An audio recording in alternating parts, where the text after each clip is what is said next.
যার সাপোর্টে আমি ভিডিও বানিয়ে যাব, ভিডিও বানাবো, কিন্তু ওই যদি আবার সাপোর্ট না করে, কোনো কন্টেক্টে না থাকে, তো কিভাবে তুমি কোন আশাতে ভিডিও বানাবে?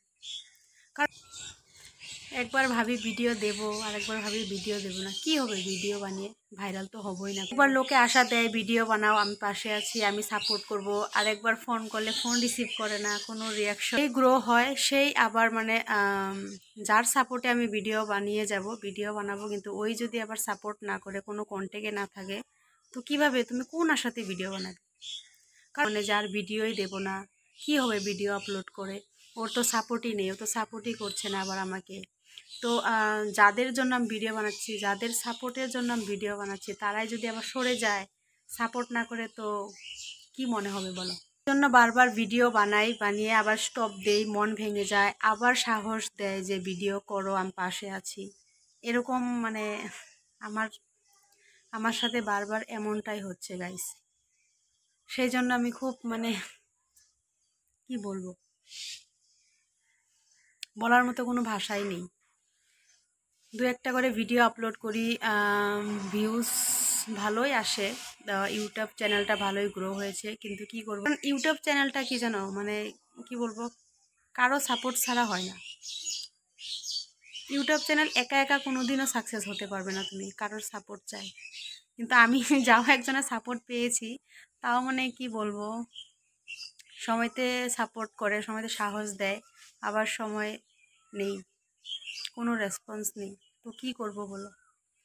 তাও আমি ভেবেছি যে যে কোনো না কোনো ভিডিও দিয়ে আমি চ্যানেলটা চালিয়ে যাব, যে কোনো ভিডিও দিয়ে চ্যানেল চালিয়ে যাব আমি, র্যাপ সং দেই বা না দেই, ঠিক আছে? কারণ মনটা ভেঙে যায়, কারণ কপিরাইট পড়েছে ভিডিওতে, তো কপিরাইটগুলো আমি সরাতে পারছি না, কারণ অনেক দূর, যাদের গান ইউজ করি আমি অনেকটা দূরে থাকে।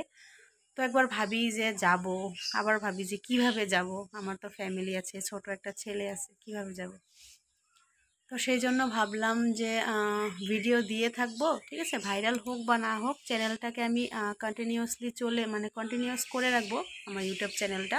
তো এইবার আর থামাবো না, ঠিক আছে? তো হার মানবো না, দেখা যাক কি হয়। আমার বিশ্বাস তোমরা আমার পাশে থাকবে, আমাকে সাপোর্ট করে যাবে। আমি ইউটিউবে ভিডিও দিয়ে থাকবো, আমি যে কোনো ভিডিও দিয়ে থাকবো, ব্লগই দেই বা র্যাপ সঙ্গে দেই, একটা চ্যানেলেই আমি আপলোড করে থাকবো। যদি র্যাপ সং না চলে, র্যাপ সঙ্গের কোনো গ্যারান্টি নেই গাইস, কারণ অনেকটা ভিডিওতে আবার কপিরাইট পড়ে আছে। একজন আমাকে সাপোর্ট করে, মানে সেও ভালো করে, কিন্তু দুদিন ধরে কন্ট্যাক্ট করছি, কিন্তু আমার ফোন তুলছে না, এটাই প্রবলেম। সেই জন্য মনটা ভেঙে গেছে, যার ভিডিও বানাবোই না আমি। সেই জন্য ভাবছি তোমাদেরকে একটা ব্লগের মাধ্যমে আমি জানিয়ে দেই, ঠিক আছে? কারণ আমার ইউটিউব চ্যানেলটা তো আমি আর বন্ধ করব না, মানে একটা জেদ আর কি মনে, যে ইউটিউব চ্যানেলটা আর বন্ধ করা যাবে না, কারণ অনেক লোকেরা অনেক কিছুই আমাকে বলে।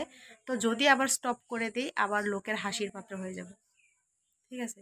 তো সেই জন্য আর ভাবছি যে আমি কন্টিনিউয়াসলি ভিডিও দিয়েই থাকবো, স্টপ দেব না এবার। মানে এখন 8টা ভিডিও বানানোর পর, ঠিক আছে, 8টা ভিডিও বানাইছি আমি, 8টা র্যাপ সং আমি বানাইছি, ঠিক আছে? তো 8টা র্যাপ সং বানানোর মধ্যে 5টা না 4টাতে আমার কপিরাইট আছে, ঠিক আছে? তো এখন মানে এরকম মনে হয় যে আমি কি করবো, মানে মাথায় ঢুকে যে কি করবো, মানে মনে এত দুঃখ যে আমি কাউকে বলেও মানে কাউকে শেয়ারও করতে পারি না, যে এরকম মানে আমার দুঃখ কে বুঝবে? যারা ইউটিউবে ভিডিও বানাও, যারা ইউটিউব করো, তারা একমাত্র বুঝবে যে এতটা কষ্ট করার পর, তোমরা জানো যে একটা ভিডিও বানাতে কতটুকু কষ্ট করতে হয়। আর যেদিন এডিট করি, রাত্রি প্রায় 1টা, 12:30, 1টা অবধি আমি এডিট করি, আমার মোবাইল ফোন দিয়ে আমি এডিট করি। আর A to Z এডিটিং বলো, থাম্বনেল বলো, সম্পূর্ণ আমাকেই বানাতে হয়, ঠিক আছে? তো এতটুক কষ্ট করার পর যদি কপিরাইট আসে, কপিরাইটের কথা বাদ দেও, যে আমাকে সাপোর্ট করেছে, যে আমাকে সাহস দিয়েছে, সে যদি আবার আমাকে সাপোর্ট না করে, তো মনটা এমন মানে কেমন লাগে যে বসে বসে আমার মানে খুব কান্না পায়। আমি কি করব, কাকে বলবো? মানে আমার কষ্ট বোঝার মতন কেউই নেই। তো এতটা আমি মানে কি বলবো, মানে সেই কারণে আজকে একটা শুটিং ছিল, ক্যান্সেল করেছি। আমি শুটিং ভাবছি আর করবোই না, অনেক খারাপ লাগে। তো গাইস, আমার পাশে থেকো, সবসময় আমার ভিডিওগুলো ওয়াচ করবে, দেখবে, যেরকমই হোক, আমি ব্লগ দিই বা র্যাপ সং দিই, দিয়ে থাকবো, আমার পাশে থাকবে, ঠিক আছে? তো ভালো লাগলে অবশ্যই লাইক কমেন্ট শেয়ার করবে।